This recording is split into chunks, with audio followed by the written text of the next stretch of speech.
今仔日是大港节第3主日啊，咱要请赵明何赵明长老来点接。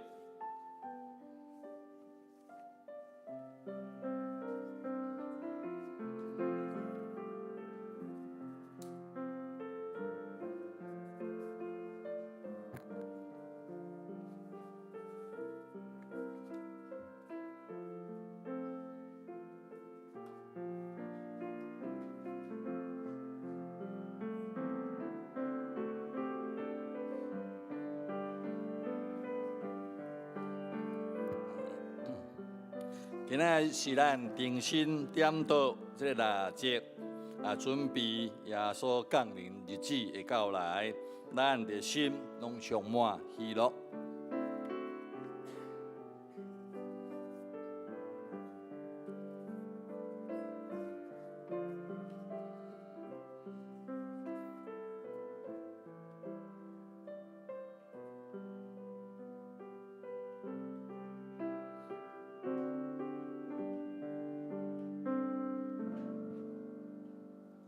敬拜好了。哈利路亚！兄弟姊妹，大家平安。平安。伫这个礼拜有充满上帝恩典吗？阿门吗？哈利路亚！我看见咱的面，就知影讲咱这礼拜大家拢过了真快乐，因为伫大港节时阵，上帝恩典就充满伫咱内面。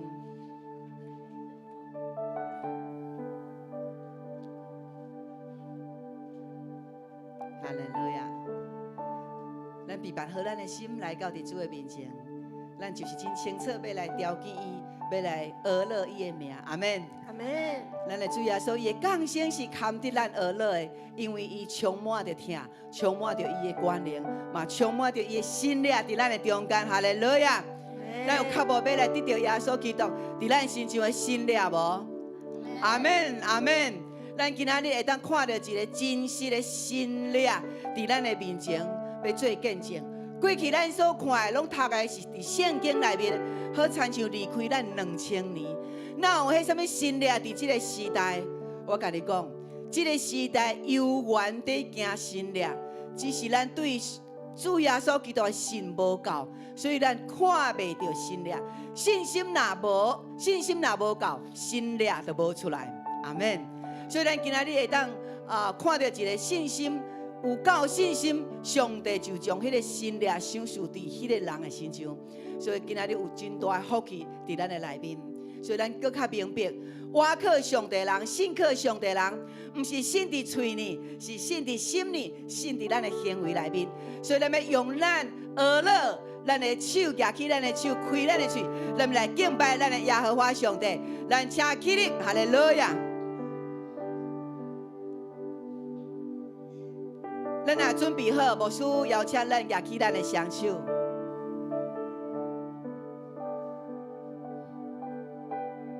咱要欢迎圣神来掌管伫咱的内面，互咱的心是柔软的，互咱的心是对上帝拍开的。那安尼，这个快乐就礼拜到伫咱的内面，咱所有遮的烦恼要无去，病也要得到医治。咱做伙来讲，圣神，我邀请你；圣神，我邀请你。圣神，我欢迎你；圣神，我欢迎你；圣神，我较无你；圣神，我较无你。哈利路亚，哈利路亚！主圣神，你充满伫这个中间；主圣神，你也充满伫阮要见证的林小丽姊妹的身上。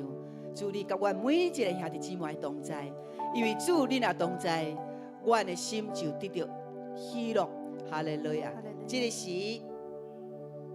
咱要用使徒圣经做伙搁一摆来告别咱的神来，请我信上帝全能的爸，创造天地主宰。我信耶稣基督，上帝独生子，咱的主，伊对圣神投胎，对在圣女玛利亚出世，伫本州比拉多临来受苦，顶十字架死埋葬落阴府，第3日对死人中搁活上天。当坐伫全能的爸上帝大屏，伊要对遐过来审判活人甲死人。我信神，我信神，共同的教会，信徒的相通，罪的赦免，肉体过活，永远的活命。阿门，阿门。咱来找三个人，你来甲伊握手，因为你对伊握手，你来甲伊祝福，这个祝福对伊来讲是非常的重要。你来甲伊讲，大港节稳定满满，来。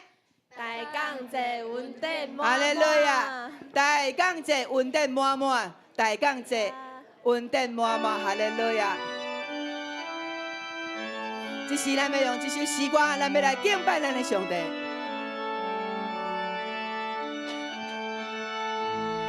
来。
讲声拍拍啊！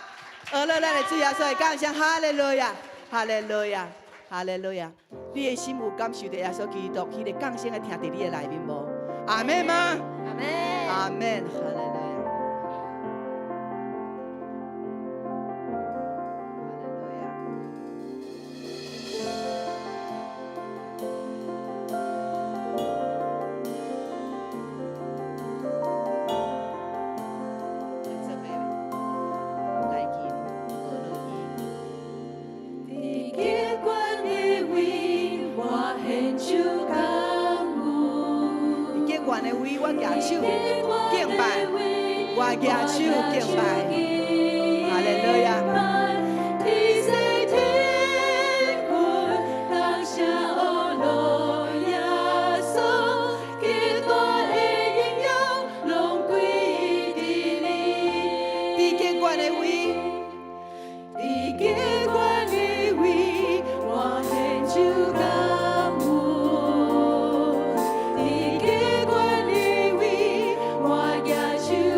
主，阮的心充满感恩感动，因为主若毋是你出世伫即个世间，阮人甲人中间就无疼，人甲人中间就无赦免，人甲人中间就无有仁慈。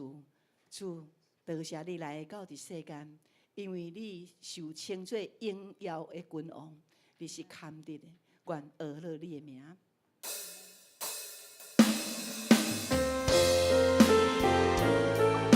咱的主是荣耀的君王，特别将咱的今世学乐拢归伫伊。哈利路亚。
2000年前出世的主耶稣，伫伊还未出世以前的4000年，就伫创世纪内面开始在预言，有一个圣囝要出世伫这个地面上。到后来，以赛亚也有言有言，耶稣要出世。亲爱兄弟，咱每一个人会出世，拢是伫一个唔知影的情形内面，然后咱出世，咱无受有言。伫世间只有这个主耶稣受有言。伊出世了后的2000年到今，咱搁徛伫遮，伫俄勒伊，这所代表的是什么？所代表的是，伊是真高活的神。所以咱的确要抓牢耶稣基督的救恩。假使你若是还未领洗礼，你的家庭也搁还未有全家归主的，毋望你每一礼拜来礼拜敬拜上帝的时阵，你就孝念你厝里的人，互你的全家拢归主。阿门吗？阿门。因为伊是真高活的上帝，是有能力的上帝。咱拄只俄勒非常的水，咱要将这个谱写归乎咱的主耶稣基督。哈利路亚，哈利路亚，哈利路亚，哈利路亚。咱要做伙来宣告讲，主耶稣的降生充满疼伫我的心中。主耶稣的降生充满疼伫我的心中。咱做伙来讲，来，主耶稣的降生充满疼伫我的心中。哈利路亚，请坐。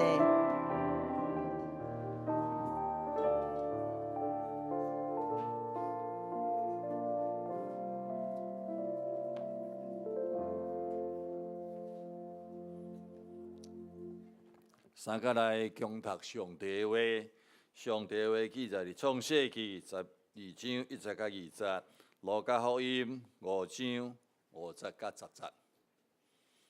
创世纪12章要对第1节到第2节。来，请。耶和华对亚伯兰讲：你着离开本地本族老爸家。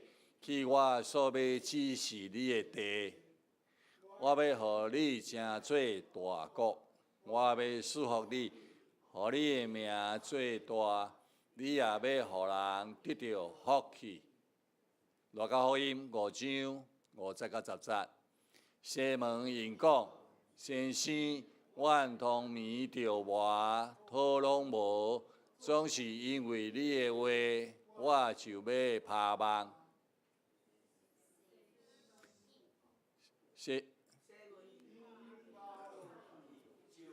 你个你忙到尾日，就会把这船的同伴斗3工，因就来捡鱼满2只船，到尾沉落去。西门彼得看见安尼，就拍伫耶稣的脚讲：主啊！离开我，我是有罪人。因为西门甲当地的人为了因个抛落所掠到的鱼无误影。西门的同伴西庇太的囝雅各、约翰也是安尼。耶稣对西门讲：无你惊，对这点了后。你要得到人，以上愿上帝说，咱所读伊的话，是咱的上时间交无。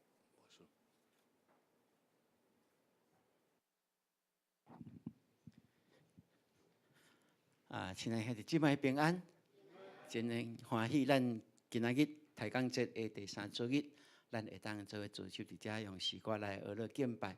咱今仔日特别得到上帝的安排。真好的安排有一个真水的见证，要伫咱的中间，要甲咱来分享。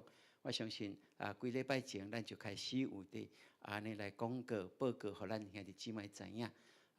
当然今仔日林小丽姐妹，伊要用华语来讲哈，要用华语来讲吼。我相信咱拢听有啦吼，这华语拢无问题吼。咱用一个真开阔的心来看伊的生命上帝安怎甲伊安怎一步一步引带。我相信对咱兄弟姊妹今仔日伫遮会当敬拜，会当甲伊同见证，这是一个真大的福气吼。我就用这个时间来交互林小丽姐妹来。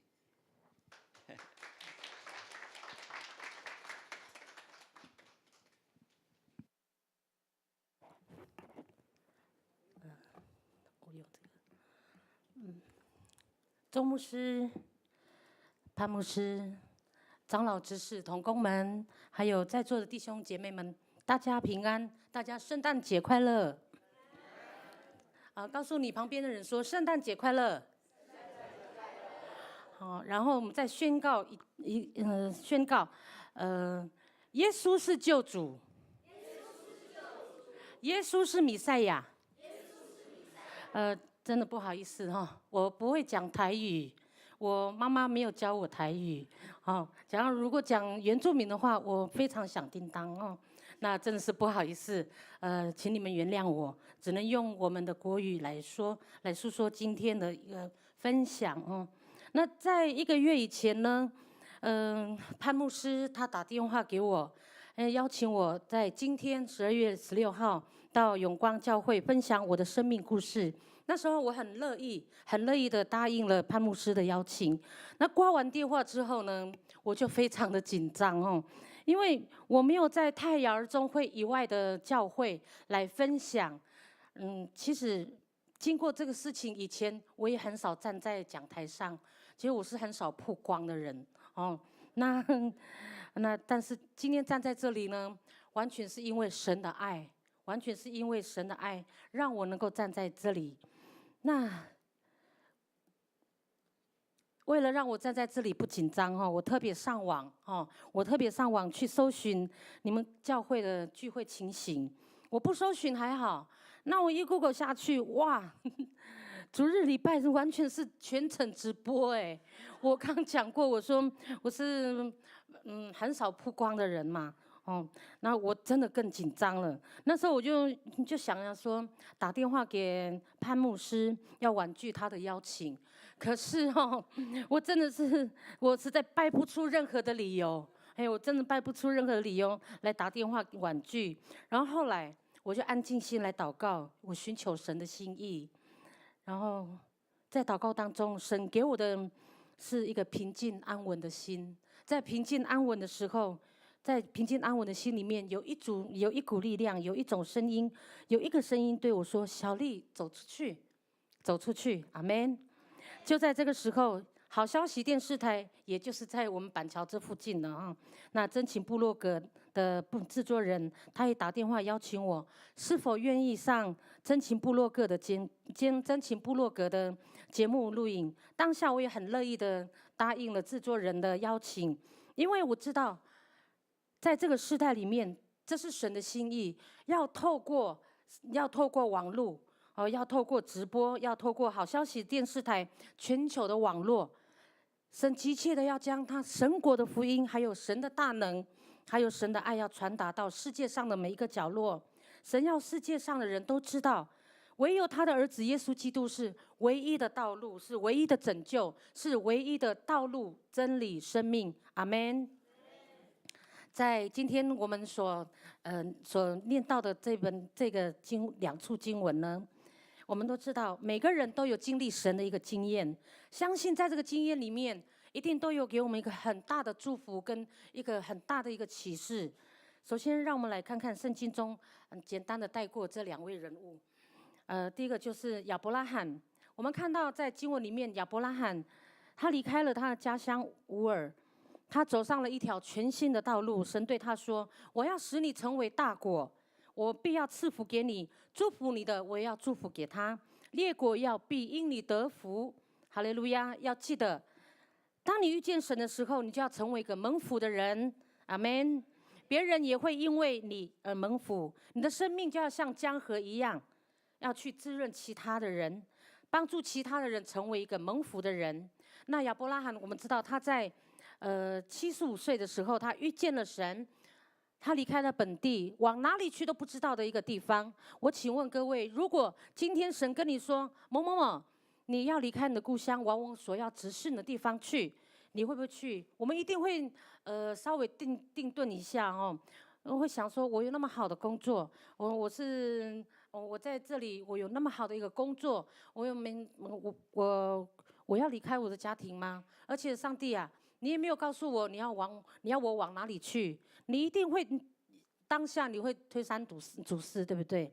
但是呢，今天我们看到亚伯拉罕，他选择了怎么样？他选择了顺服神，他走出去，他一走不得了，他走出了一条崭新的人生，他走出了一条光明的大道。他每到一个地方的时候，他就为神足坛献祭，向神献上感谢，他献上赞美，他走出了一条完全不一样的人生。后来他成为一个最大的家族，产业多的数不清，我们也称他为星星之父。弟兄姐妹们，今天我们坐在这里，也能够遇见神，因为你的生命必有大大的改变，你的生活有意想不到的祝福。遇见神，你会有神丰盛的恩典临到你的家庭，临到你的工作、你的服事、你的一切所有。因为你会经历一条连你自己都不知道的路，你的人生会非常非常的不一样。告诉你旁边的人说，遇见神你的人生会完全不一样。好，在第二个呢，我们再看到我们刚刚所念到的经文，路加福音5章4到11节。这经文我们看到的是，当彼得他在加利利海上遇见了耶稣，彼得在加利利海上捕鱼，他一个晚上都没有捕到鱼。靠打鱼生活的人，我们知道他一天一夜没有打到鱼，共估了，他的心情一定会怎么样？非常的难过，对不对？那我一定会心情非常的沮丧。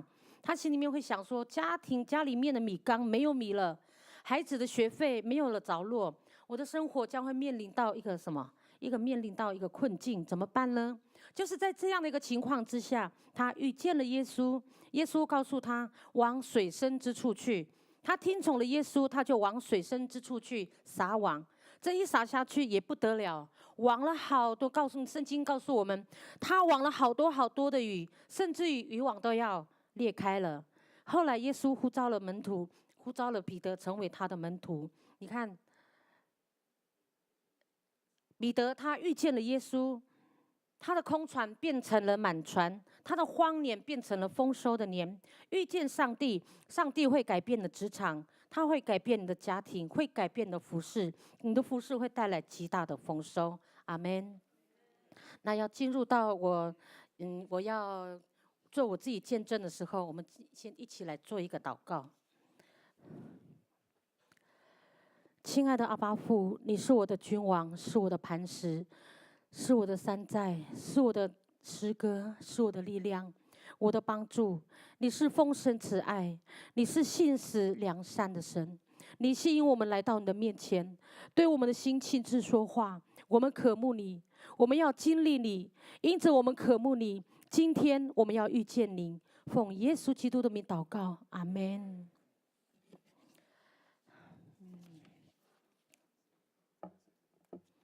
谢谢。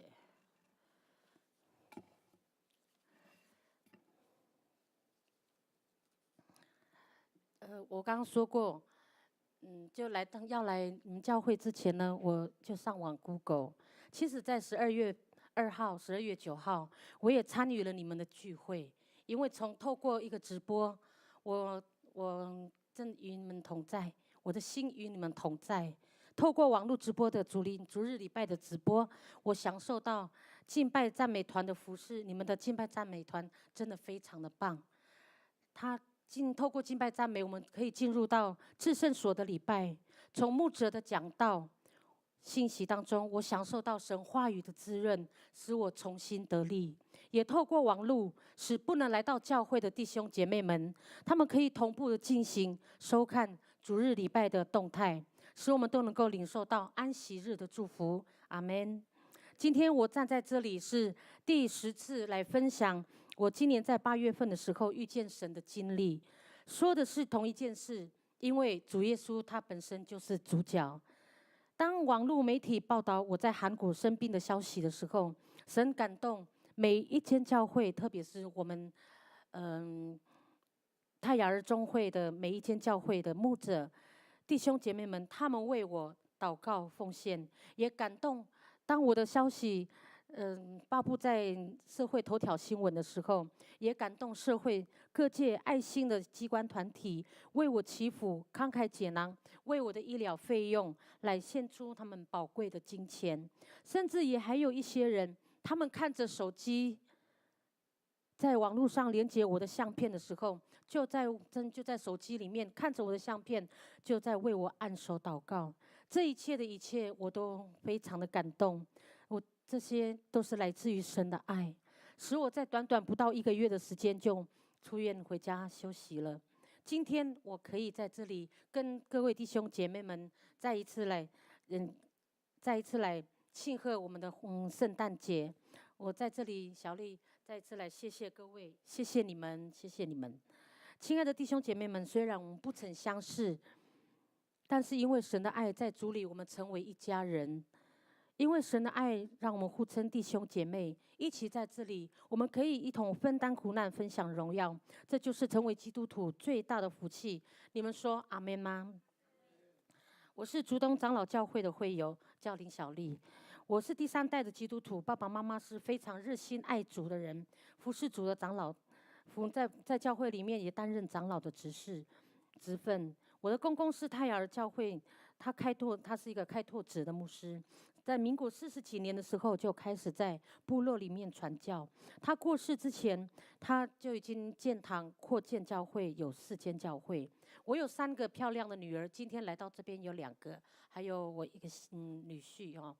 那女儿们，她们从小就跟着公公婆婆，们很热心的上教会，对教会的敬拜、赞美的服事非常的活跃，在教会中也担任小组长的职分。在他们的成长过程呢，爸爸始终是一个缺席的，一段时间会回家，一段时间又看不到爸爸。怎么说呢？就是爸爸在工作的时候交到了坏朋友，他染上了不好的习惯，也因为这个坏的习惯，使他常常往返于家庭与监狱当中。那时候我的生活陷入了混乱，我又开始抽烟、喝酒、打牌、赌博。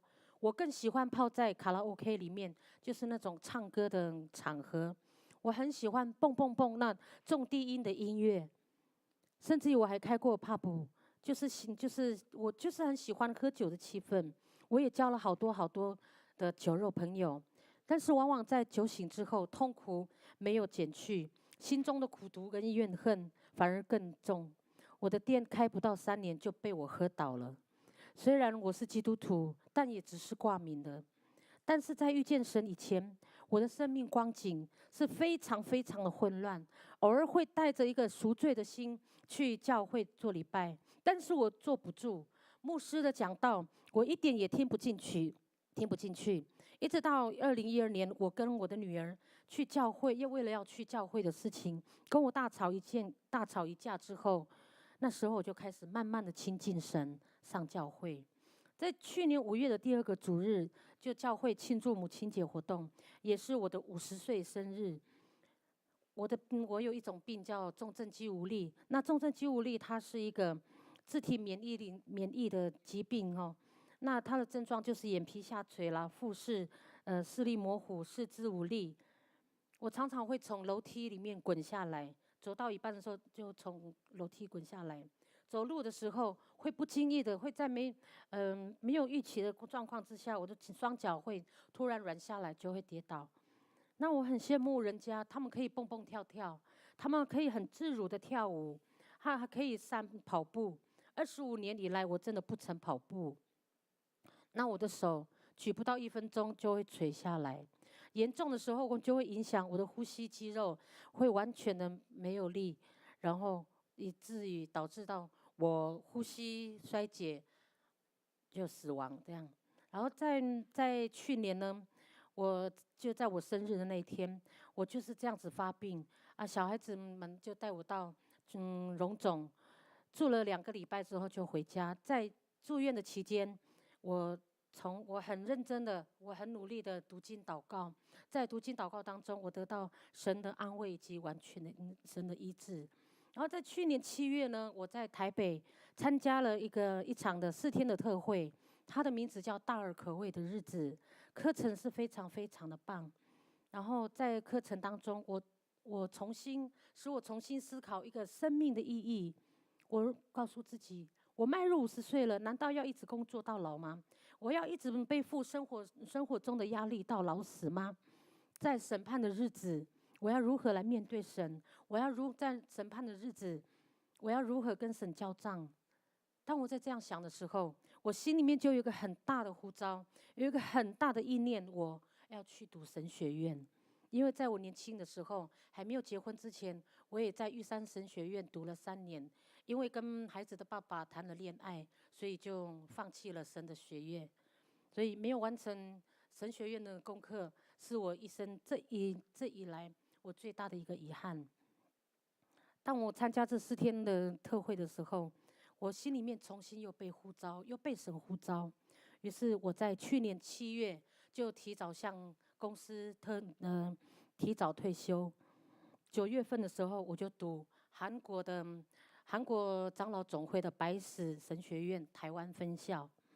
然后学校规定每一年的暑假要到韩国校区，我们要做暑期的进修。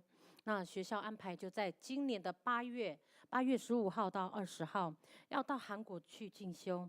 然后去韩国之前，我每天我都会跟神问3个问题，等于在跟神祷告。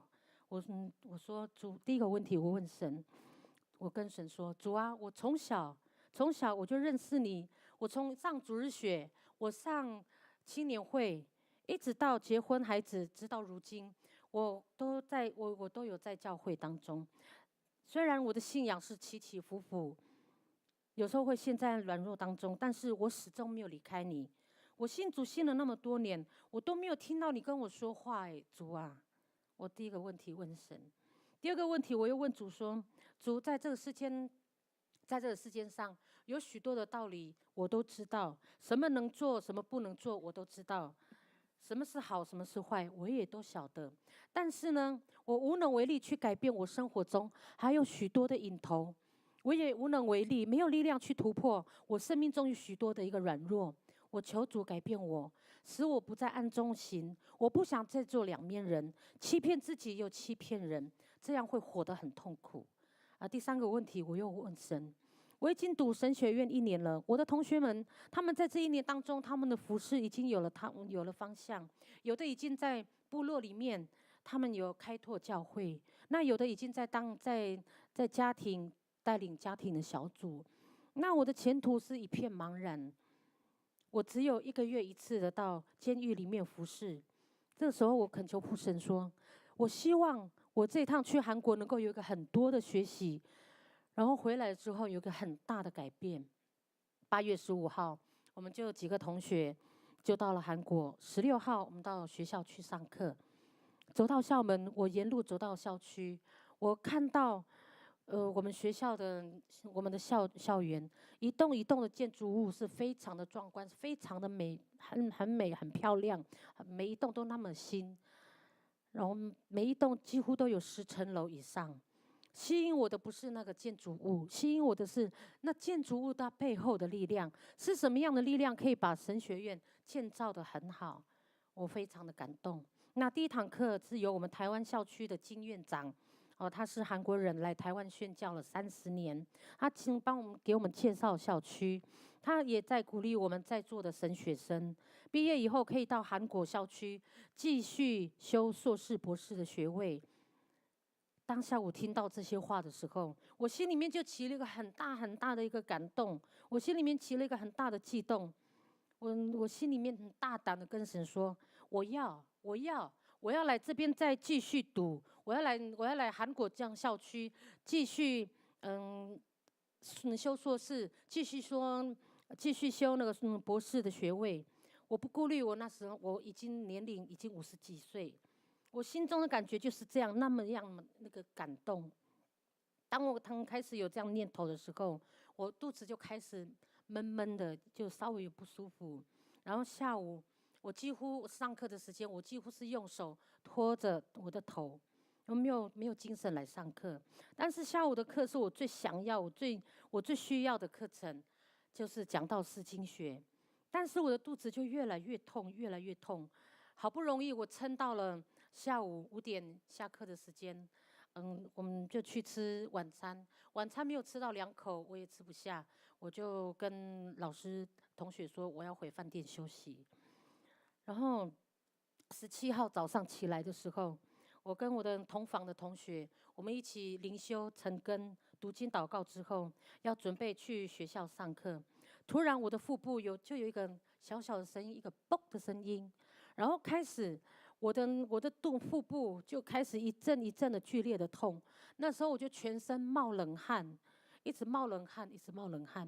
然后金牧师、普牧师、院长夫妇他们到我们的房间，跟同学们为我到我们的房间为我祷告。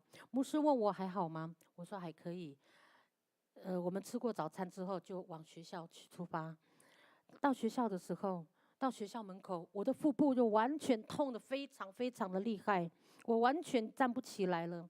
于是院长夫人跟我们一位同学就陪我坐救护车到医院的附近的学校附近的医院，做了检查出来是胃穿孔，必须要紧急马上动手术。这间医院规模不是很大，必须要转到医学中心去。于是我们就转院到圣心医院。在转院中，我的意识越来越模糊。在跟我随行的同学，我交代他说，跟我的女儿叫他们说，准备个20万来韩国，当做是我看病的费用。这个时候，我的呼吸越来越困难，意识也越来越模糊。我又跟我同学比了一个手指，说我要走了，就说我要死了。然后这个时候就慢慢我的意识没有，就整个人就昏过去了。不知道我躺了多久，我感觉到我身体非常非常的不舒服，是那种喘不过气、呼吸困难。我感觉到我好多人在动我的身体，但是我不知道是怎么一回事。我的呼吸有急促、很急的呼吸，一直到很弱、很弱、很弱。我很清楚的知道说我要走了。就是在那个断气的那一刹那了，我拼命的想要呼吸，但是我不能。这时候我就呼求神，我说神啊，我不要死，我不要死。我使尽了我的全力，摇头跟上帝说，我不要死，因为我放不下我的女儿，我还没有为你做任何的事情，我还没有做主工，我也还没有开始服侍，我怎么能够就这样走呢？求求你，看在我公公他是一个很忠心的仆人，再给我一个机会好不好？我就这样子跟神求，求了好久好久。我求神不要把我带走。不知道过了多久，就有一个声音告诉我，很温柔的，他是用我们原住民的话跟我讲说：“小丽，2018年8月18号的凌晨是你死亡的时间，但是我把你救回来了。”我听到这句话，我非常非常的震动，我一点也都没有怀疑，我不怀疑，我认得这个声音，我知道这个声音，我很清楚知道这是神的声音。那时候我说：“哇，我听见神的声音了，我遇见神了，我遇见神了。”首先，神告诉我3件事情。第一件事，神让我看到我所犯一切的罪。在我看到我所犯的罪，看到自己所做一切污秽的事情，我的心是好痛好痛，好像许多的针在刺着我的身体一样。因为那个痛就是很羞愧。神要我一件一件的向神认罪。第二件，神跟我说，我娘家的家族是受咒诅的，我们的祖先流人血的罪，必须要砍断那咒诅，要请牧师来做破除的祷告。那第3件事情，神告诉我，无间教会是宣教的大出口，他要呼召许多许多的人参与在宣教事工上，教会人数要大大的成长。我相信这句话是要对众教会说的。神对教会说要合一，不要分彼此，要除去那骄傲的心跟埋怨的心。教会要走出去，教会要走出去宣教。宣教的意思就是传福音，在你脚所踏之地，所到之处，要传扬耶稣的福音，让世人来认识这位救主。说完这3件事情的时候，这时候神要我起来，刚好是加护病房探病的时间。我睁开我的眼睛，我看到我的女儿，我看到我的女儿跟我的老师们进到我的病房，神要我一一的为他们祝福祷告，但是我不能说话，我只能在心里面为他们祝福祷告。之后神要我跟我女儿说，因为我那时候不能说话，神要我写在他们的手掌上，说不要担心，医疗费用已经预备了，因为我已经遇见主了。阿们。写完了这几个字之后，我又昏过去。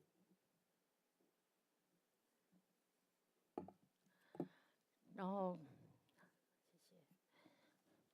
不久我又昏过去，不久我又那温柔的声音又再次来跟我说：“小丽，我要亲自来调整你，我要调整你的身心灵，因为在你上课的第一天，我已经听到了你的呼求，我会按着你的心里所思所想的，你的信心到哪里，我就成就你的祷告。神要我好好的学英文，神要我好好的学韩文。”神告诉我这条路会很难走，但是你要继续走，我要一步一步的带领你走下去。在走的当下，不要埋怨，不要骄傲。然后，在神之后又跟我说了许多许多事，关于私人的事。最后呢，神带我阅览我未来的路，他让我经历他让我经历千年如一日。一日如千年的一个奥秘。那当我走到每一个景象的时候，我就问神说：“我死了吗？我死了吗？”因为我真的很怕死，当下那时候。但是神告诉我说：“不要去怕。”然后我问神最后一个问题，我说：“为什么是我？”他笑着回答我说：“我爱你。”就是这样那么样的真实，他的话是那么样的温柔。8月20号我起来了，我看看我的四周，都是躺着的病人，都是很严重的病人，走动的护士都是我不认识的面孔，他们说着我听不懂的语言。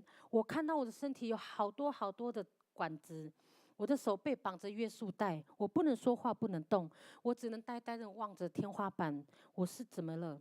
后来我想起来，对，我是在韩国进修的时候病倒了，然后一切就是这样那么样的真实。我知道在这3天，就是我昏迷的3天，我遇见了神。我知道说我遇见了神，他跟我讲了那么多事情，我就好一直哭一直哭，我的眼泪一直掉下来。我感谢神，虽然我是多么的肮脏污秽，我是那么卑贱的人，他却亲自造访了我的生命，他亲自救了我的生命。我做了那么多违背神的事情，我埋怨神，甚至于在我最受伤的时候，我辱骂神，他却派他的儿子耶稣基督担当了我的罪。我感谢神，在我最无助、最痛苦、最孤单，躺在韩国的医院，承受身体的痛，却也说不出来的时候，他亲自陪在我的身边。我想到这一切神的爱，想到这一切的恩典，我真的是无法控制，我就一直哭，一直哭，一直哭，哭了好久。神跟我说：“小丽，好了，孩子不要哭，我会医治你，你要有信心。”这个时候探病的时间又到，3个孩子进入到我加护病房。我看到他们的时候，我好高兴，我好想念，好像好多年没见到我的孩子一样。他们抱着我，他们对我说鼓励的话、安慰的话，为我唱诗祷告。我们那时候能做的只有完全的依靠神，紧紧的抓住神。接下来每天的治疗是非常的痛苦，是呼吸困难的苦。护理师要帮我换尿布、换床单，都是只要是碰触到我的身体，我都非常的痛苦。我每天几乎都是跟死神来交战。我原本只是单纯的为穿孔手术，但是在手术当中，我的肌无力的病就突然的恶化，引起了败血性的休克，必须要借助呼吸器才能维持生命。唯一的治疗方法就是会要换血，但是医疗费用又是那么样的贵，更何况是在韩国没有健保的我，根本就无法支付这天文数字的医疗费用。院方估计每天的医疗费用跟我的手术1天就要10万块左右，而且需要1个月的时间来治疗，这样算起来，我的医疗费用就要300多万。当医生问孩子们说：“你们要让妈妈接受这治疗吗？很贵哦。”但是孩子们他们很有信心的跟医生说：“让妈妈接受换血的治疗。”他们那时候有这样的信心，我相信是来自于神，来自于神给他们的一个信心，那就是神应许给我们的。神跟我说：“不要担心，你的医疗费用神已经预备了。”阿们。神真是，我无法用言语去诉说神在我生命中所做的这一切的恩典。在加护病房的我，完全不知道我的医疗费用是那么样的高，也不知道外面发生了什么事。神感动我们无间教会的明当牧师，刚好那几天是台湾基督长老教会泰雅儿中会秋季会议，在会议当中，牧师他报告了我在韩国的所有状况，请求中委是不是可以为我的紧急医疗费用对外所属的各教会展开爱心募款。感谢主，神成就了医疗募款的事，然后牧师也带着我的家人向我们政府机关，是不是有什么样的方法可以帮助我的医疗费用？感谢神，都成就了这样的事情。在短短的1个礼拜的时间，我的医疗费用已经到位了，我的身体状况也恢复得非常的快，一天比一天的进步。加护病房只住了12天，然后在普通病房住了2天，14天我就回台湾了。回到台湾，我坐飞机，医疗飞机继续到台湾来接受治疗。感谢主神奇妙的恩典，他的神迹奇事临到像我这种人的身上，神在我的身上行了大神迹。谁能够使开过手术又插管呼吸器的人，不到1个月的时间，半个月的时间就可以坐飞机回到台湾来？谁可以能够改变一个人，使他脱离了20几年的烟瘾跟酒瘾？谁又可以医治一个人最内心的痛，断开一切的苦毒埋怨？谁又可以使一个女人她积压了许多的怨恨，选择饶恕呢？我真知道这一场病是神伟大的计划，借着这样的事情来翻转我跟我的家族。神让我们经历这样的苦难，不仅是让我们学习一个信心的功课，更让我们看见神是从无到有的神，是调度万有，是又真又活的神。阿们。当我在病危的时候，神教导孩子们祷告的一个方向，祷告的一个方式，就是要为你那还看不到的医治献上感谢，要为那还看不到的祝福来献上感谢。在祷告中，孩子们看到天上的门开了，看到耶稣亲自在他们的头，亲自为他们按手。还有一个晚上，孩子们跟堂姐他们来到，他们去那几天，他们也到韩国去看我。在一起祷告的时候，神让他们看到一个异象。我的大的子女他看到一个异象，就是许多的一个痱子。在祷告中一直在祷告，迫切祷告的时候，那一堆痱子就好像那一堆的痱子，越祷告的时候，看到许多的新台币滚滚而来。然后我的大女儿她也看到一个3个字的意象，这3个字的意象就是，当医院一直向孩子们催促着医疗费用的时候，如果8月27号礼拜一没有缴，就放弃对我所有的治疗。结果在礼拜天晚上，孩子们带来一个好消息，他们说：“妈妈，那欠缺的45万，那时候还欠礼拜一还有欠45万。有一个企业人士，他一个人就捐了50万。感谢主，他不只是听了祷告，甚至还超出了我们所求所想的。哈利路亚！神是信实的，他的应许永不落空。对我说过的话，他不跳票。反正在我最紧急的时候，他解决了我们的需要。当我在需要神安慰的时候，他是我患难中随时的帮助。这一切的一切都是神奇妙的大作为，他在我的身上以及在我的家庭行了神迹。我的生命是神用重价赎回来的，是所有的祷告，是所有的奉献，宝贝的金钱救了我的生命。我向神承诺，深深的向神承诺说，我向神说，我要一生奉献给主，我要一生侍奉主，我要将自己成为活祭献给主。弟兄姐妹们，我不是第一个从死里复活的人，接受神大恩典的人，更不会是最后一个。神是公平的，他是做新事的神，他要创造你生命中那不可能的事，他要成就每一事，在你的身体，在你的家庭，在你的工作，在你的学业，在你的一切服事当中，他要成就美好的事在你所有的事上。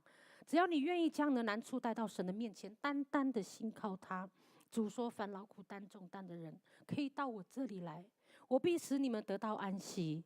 他的应许永不落空，他说出的话不会跳票。主又说，当盗贼来的时候，无非是要偷窃、杀害、毁坏，我来是要教养得生命，并且得的更丰盛。你的被造是奇妙可畏的，他知道你们每一个人的名字，他都知道你们的所有事。或许现在撒旦魔鬼正在偷窃抢夺你的健康财富，正在破坏你的家庭，正在破坏你的人际关系。但是主说，我来了，他降生了，就是要叫你得生命，并且得的更丰盛。他应许每一个信靠他的人，会紧紧的抓住你们，带领你们在生命中的每一天。上帝亲自看顾敬畏他的人，只要你愿意向神敞开你的心，接受神成为你一生的救主，让他来掌管你的一切，让神来介入你的生命当中。神很愿意将一切的恩典、丰盛的慈爱赏赐给他的儿女们。那最后，有一个片子3分钟的片子来结束我今天的分享，谢谢你们。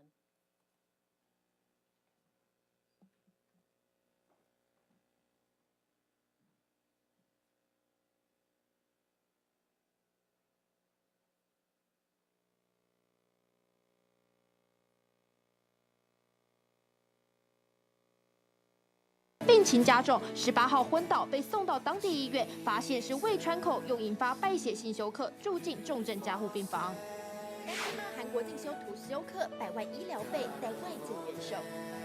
我们都会一直在这边等你好，等你出院，我们一起回台湾哈。女儿的加油喊话，躺在韩国加护病房的林小丽只能用点头来回应。不要放弃哦，你自己要加油哦，我们都陪在你身边哦，我们每天都会来看你哦。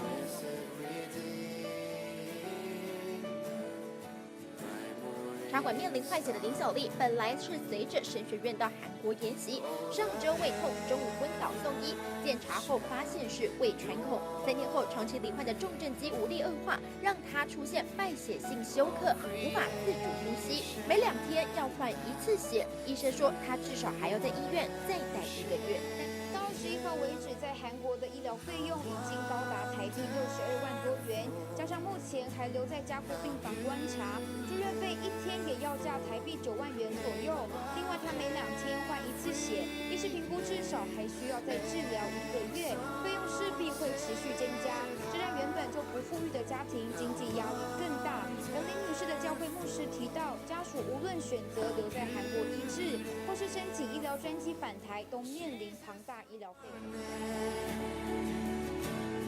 Name above every name, Jesus.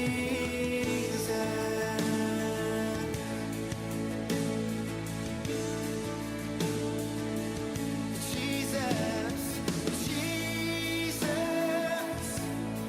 beautiful Savior, God of all majesty, risen King. Over heaven shout your praise.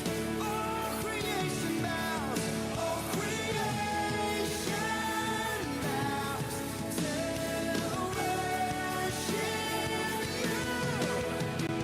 How wonderful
把一切的荣耀、颂赞都归给我们的主，咱真欢喜，会再去林小丽姊妹也用伊的生命见证直接甲咱大家来分享。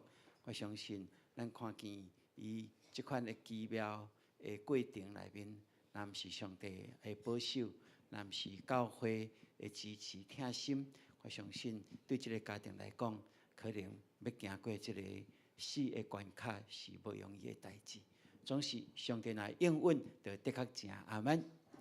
好，因为上帝若应允，咱也凭信心来相信。我相信咱就是行伫上帝的应允的顶面，咱就会当时时刻刻去经历这位上帝，伊超过咱所求所想的，来成就伊美好的旨意，伫咱的心上，伫咱的环境内面。伫做调整、伫做改变的时阵，要互咱更较知影，咱所信的是真个活的上帝。阿门。阿门。是早伫地、现在伫地，也永远伫地的上帝。我相信这是咱每一个人，不止恁姊妹伊会当经历尔，是咱每一个人拢会当经历，而且是每一时刻咱拢会当去经验这位真个活的上帝。阿门。阿门。所以愿上帝帮助咱，互咱有一款深深的看见咱这位上帝不但伫圣经内面所记载，伊会当行神业奇事，伫现在伊有缘继续在行这个神业奇事。阿门。好所以请咱大家起立，咱来念这条诗歌来回应上帝的听。